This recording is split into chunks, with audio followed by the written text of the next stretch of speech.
Good evening. Today I'm going to be talking about the progressive thinker known as Jane Addams. Jane Addams was one of those female pioneers of her time.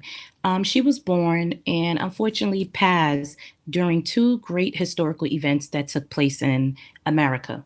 One being the 1860 election, President Lincoln election, and the other event was the 1930s Great Depression. I strongly believe that it was those two historical events that inspired Jane activism because when she came to Europe, she was furious. And the reason why she was furious because she didn't understand why poor people, specifically immigrants, lived the way they were living. And then you had the wealthy who they lived extremely comfortable as well. So Jane had a problem with this. And instead of her actually complaining about this, she decided that I'm going to do something about this.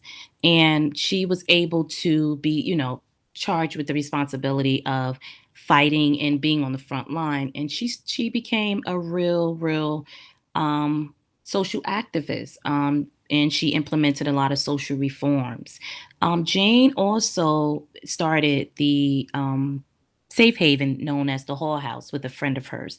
And the purpose of this place was to basically just kind of fulfill her philosophy. And her educational philosophy was that of socialized education. She felt that wealthy people and poor people, they weren't different from each other. She felt that we lived in a society where everyone should be able to live in peace and go to school and work together as one. There shouldn't be any separate entities. And a lot of that was going on. People were divided based on socioeconomic status during that time in Europe.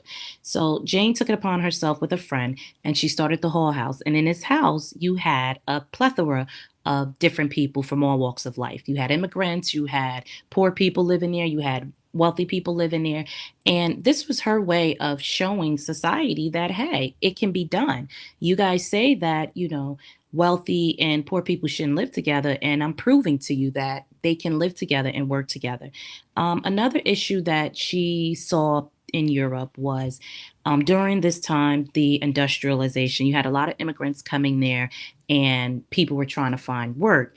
And unfortunately, because they had to take care of their families, the poor children didn't have the opportunity to go to schools. And they didn't have the opportunity to go to school because they had to go and work in factories. Jane, again, she felt that was an issue.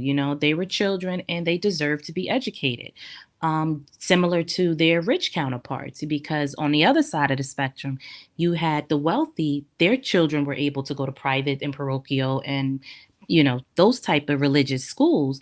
And Jane, again, being the social activist that she was, she did something about that and she fought to, implement a social reform change of free education, public education for not just the poor, but for everybody.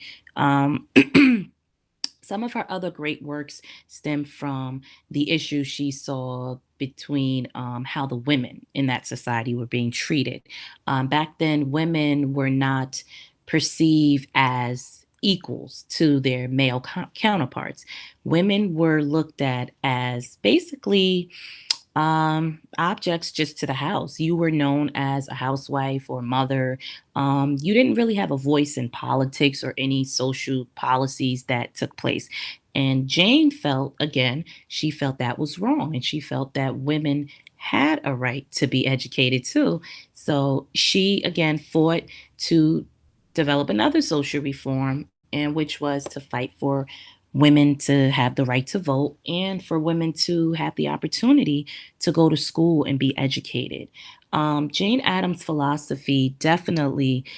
We see that happening in today because as an educator, we are forced to basically not only make the connections between the academics, but children have to understand the world that they live in. And that's where you get the theory, the learning theory about making real life worldly applications. And I think a lot of that comes out of Jane Addams' educational philosophy.